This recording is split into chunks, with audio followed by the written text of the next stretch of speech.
We all know that weapons like the Quasar Cannon, recoilless rifle, and the explosive crossbow are powerful, but there's tons of tools in our arsenal that could stand a bit more love from the Helldiver Corps. My name is Commissar Kai, and today we're going to be going over some of Liberty's most neglected tools of diplomacy, and why you should use them. We'll start out with the boogeyman of support weapons, the Airburst Launcher. You're off the line, come here. Oh, I missed! Oh, great heavens! Time to run. Ow. That was poetry, Spooky. I saw him just step on you. Now I hear all you collectively clenching at the idea of more Helldivers running around with the squad eraser. But don't worry, before recommending a weapon that can be so volatile, I consulted an expert on the Airburst Launcher. This here is Moon. And this crazy SOB, along with a few of my commandos that are one super destroyer short of a fleet, love this weapon so much that I just had to do some investigating as to why. My first thought was that they might be dissidents in disguise that simply enjoyed turning everything around them into confetti. But after investing hours and dozens of my more disposable Helldivers into this weapon, I can finally say with certainty that they love democracy just as much as the rest of us. They're just a little insane. Now, I know y'all have questions, and the main one is probably... Alright, so first question for you. How do you not kill your teammates? First step is, don't have it on cluster. Always check and have it on flak. It is the #1 rule of the Airburst. Otherwise, if you shoot it and there's a bug in front of you, you're gonna kill your whole team. Patrol on the left! Oh! Dude, I hit your fucking drone! So as long as you are 30 meters away from the explosion, you shouldn't get hit. If you do, well, why? So there you have it. If you want to ensure that you don't dig your own grave... Hey, two, get to it. Yes, sir. Dig for democracy, soldier! Dig, dig, dig, dig! Good job, Helldiver. Then avoid using the cluster mode like it's a communist pamphlet. Stand about 30 meters away and you should be able to avoid turning your squad into chunky salsa. The only time you might want to consider using the cluster mode is from a very long range or to aim it above a bug breach so the bomblets can spread as much democracy as humanly possible. Otherwise, keep it on flak mode so you can aim the death stick with more precision. This thing has real utility as horde clear during breaches or bot drops, and it is hands down the best patrol clearing weapon in the game. I just wouldn't bring it against squid since there's not many good targets for it, and it's extremely easy to accidentally nail a voteless and salsify yourself. But it does excel at clearing out packs of bile spewers, devastator patrols, and most surprisingly, one-shot impalers. Local storage. Wait, new target. I need to go to new target. There we go. I can figure it out, I think. D4, can you kill that impaler? He's intruding. Just shoot him, he'll die. Yep, there you go. Oh my god. Alright, pull the Good valve. job! Did you just neglect my hug? Oh, I don't have my senator, damn it. Speaking of big targets like impalers, I know the reason a lot of cadets are glued to their thermites, quasars, and recoilless rifles is because the big bugs and more robust robots make them drop a liberty log in their pants. But fear not, Specialist Moon has an answer for you. How do you deal with the big targets? Because that's something people are going to be concerned about is, you know, they bring airburst. There's not really a good primary stuff like that for killing like chargers or titans. Yeah. Impalers, definitely easy to take out. Just shoot them. Betties, it's always a good idea to just bring like a 500 kg or OPS. That's about like one of the only things that you can't really do with the Airburst. Only Bile Titans and Factory Striders are somewhat immune to the Airburst Launcher. So you will need to bring another answer for them like the 500 kg Orbital Precision Strike or the Orbital Rail Cannon Strike. But Chargers and Hulks can be dealt with using the Airburst. D4 hit him. I just want the ball fight. He died! Oh my god, he died! You just need to be a bit careful about how you do it. The trick is to aim behind these beasts while using the flak mode. This will cause the explosions to be concentrated near their weak points and will take them out usually in a single shot. Obviously, the Airburst ain't the greatest at handling these targets, that's not what it's for, but just knowing that it can hopefully will encourage more of y'all to give it a try. Now, I had one more pressing question for Moon before I set off to try the thing for myself. How do you avoid getting blown up or overwhelmed by chaff when you're using the Airburst Launcher? Why? Oh! Why? Oh! Okay. Run. With that extremely helpful advice, I grabbed some of the more mentally stable members of my division. Come here! Come here! Come here! Come here! What's up? Oh my god. Alright, here's your drugs. Take your drugs. Drug dealers. Everybody have free drugs. Alright, there you go.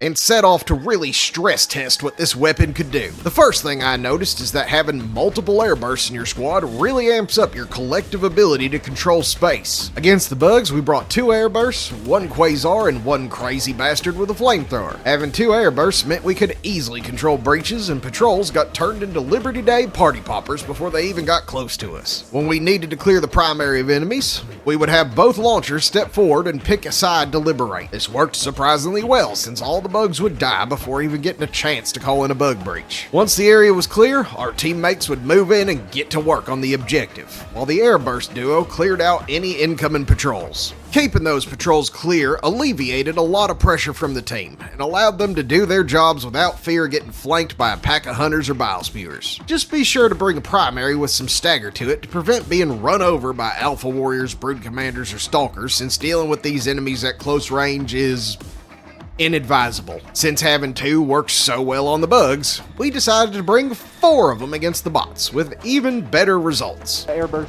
Give me a sec. D4 right there. A2 over there. I turn my HUD. Hold on. Spooky, that guy. That guy? That guy. Right there? Hard. Alright, I'm gonna shoot him 3, 2, 1.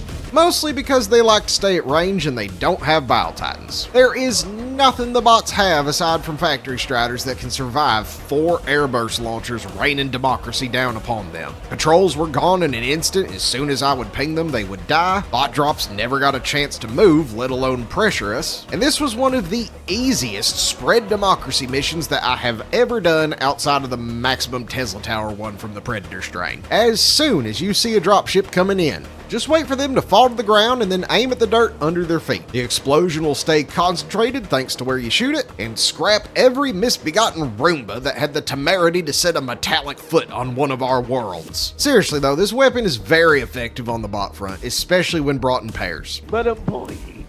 Let him bleed. Oh, patrol. Patrol, you say? Die! Also lots of crowd hunters. It trivializes patrols completely, since having a lone Hulk walk at your squad of 4 heavily armed Helldivers after all of his buddies have been turned into scrap can only end one way. Pair it up with the 500 kg thermites and the Senator sidearm, and you can handle absolutely anything that the bots throw at you, including Factory Striders. And since they are primarily a ranged faction, the chances of blowing yourself up are acceptably low. You can also... Wait, hold on a second. Oh, we have a priority mission coming in from command. Uh-huh. Oh, sweet Liberty, hell yes. Change of plans. Ignore your original objective. Leave nothing alive.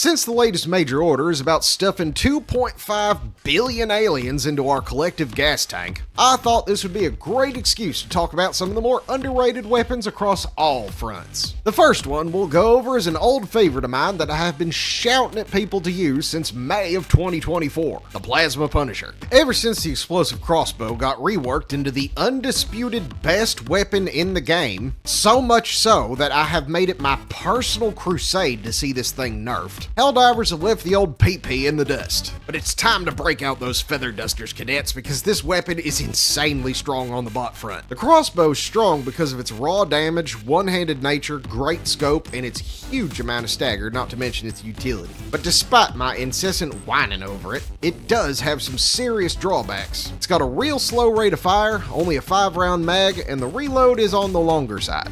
It's not unbearable, but it's still pretty long. On the other hand, the Plasma Punisher has none of these issues. Its damage is still pretty high for a normal weapon at 250 with a large explosive radius. It has fantastic knockback and stagger, being able to keep massive packs of berserkers at bay while damaging all of them. Its fire rate is real solid, and it comes with a lot of ammo, meaning 9 total mags with 10 shots each. Takes about 5 shots to knock out a Devastator, which might seem like a lot, but you gotta remember that it's staggering them the entire time, meaning they can't hurt you, and dealing damage to everything around the target. This makes it an incredible weapon at dealing with patrols, like you can see here. But it really shines when you add a support weapon that complements its strengths and nullifies its weaknesses. It struggles with single enemies, like a lone berserker or devastator, because you're not able to get the full benefit out of the splash damage, and it does take quite a few shots to kill one. To help with this, add something like the railgun to HMG or the AMR. This will cut down on your need to think during a mission. If it's alone,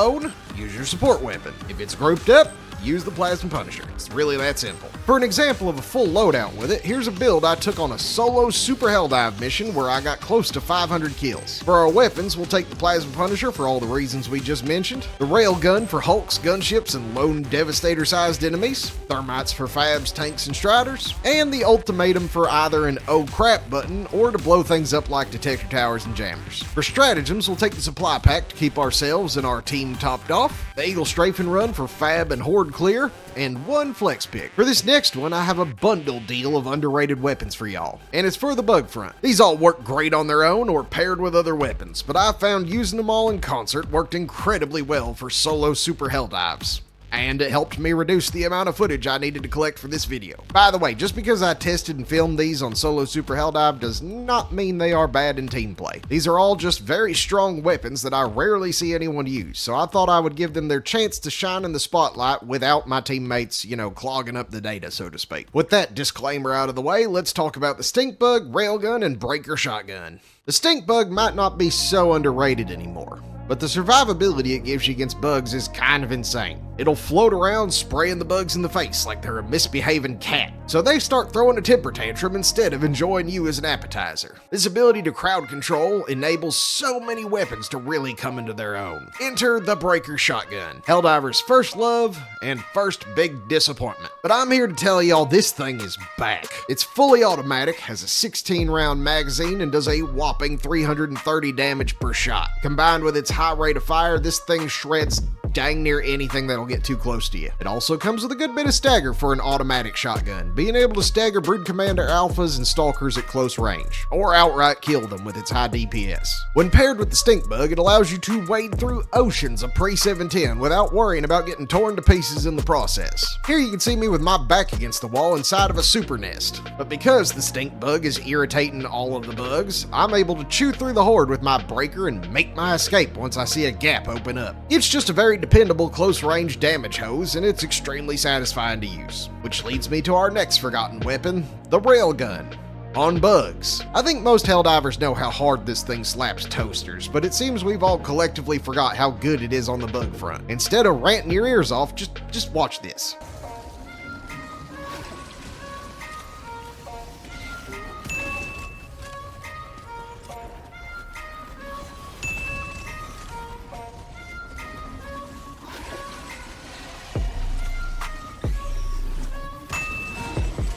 That's right, Helldivers, if you fully charge this thing, it will take out a Bile Titan in just 3 headshots, which is kinda nuts, because when the game first came out and this thing was considered extremely overpowered, it could only hit this breakpoint using a bug from crossplay between PC and console. Now it just does it. But I know a lot of you are scared of blowing yourselves up trying to overcharge it, so let me give you some tips. Pay attention to this bar on the side of the gun when you're charging. When you're at full charge, in safe mode, the color remains orange and will not transition to red. But when you swap it over to unsafe mode, the color will go all the way up to red as it hits the last fourth or so of that bar. As soon as you see that red, fire away and you'll be 3-tapping Titans in no time. It takes a bit of practice, but I have full faith in the cadets of the Helldiver Corps. There's also a bit of a technique to hunting Titans with it. You'll wait until the Titan vomits and then dive out of the way to the left or the right of the stream of fascism. The Titan will be locked in its animation long enough for you to get at least one full charge shot in, and just repeat this until it's dead.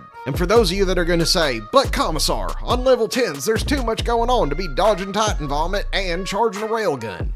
Let me remind you that you just saw me kill 3 of them by myself on a level 10. I ain't special. If I can do that, you can do it too. So stow that belly aching, cadet. If you still feel uncomfortable trying it out, I have one tech piece that can make it a bit easier. Bring thermites, stick 1 on the Titan's nose, and then fire 1 full charge shot into their stupid freedom-hating face. Their head will explode from the realization of the superiority of humanity, and you don't have to worry about blowing yourself up while you try to line up 3 full shots. Now there's a lot more underrated weapons, like the Liberator variants. I love the carbine on squids, the scythe, the stalwart, or the grenade launcher. But because this video is already much longer than I intended, we'll go through one more set for today. If y'all are interested in this type of content, highlighting underused and undervalued weapons, let me know in the comments and I'll see about cooking some more up for y'all. But our last set for the day is going to be against the squids because I am an equal opportunity liberator after all. Starting off our calamari adventure, we have the Wasp Launcher by Stall Arms. Bunch of weirdos if you ask me, but they deserve their flowers for making good weapons. Hi, skipping the Wasp on bots? Next you're gonna tell me you're skipping the Torture on the bug front.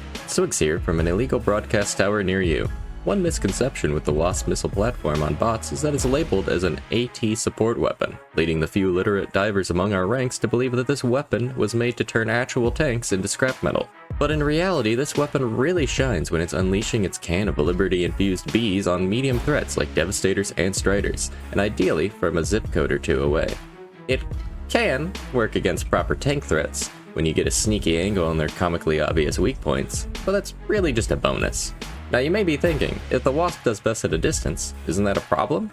Not at all! Fortunately, the bots have collectively failed their cardio subroutines, leaving long-distance combat not just a feasible strategy for plinking tin cans, but also an incredibly effective one. Post up on a nice hill and become a human SAM launcher as you prune the battlefield of the most annoying enemies these wind-up toys can conjure.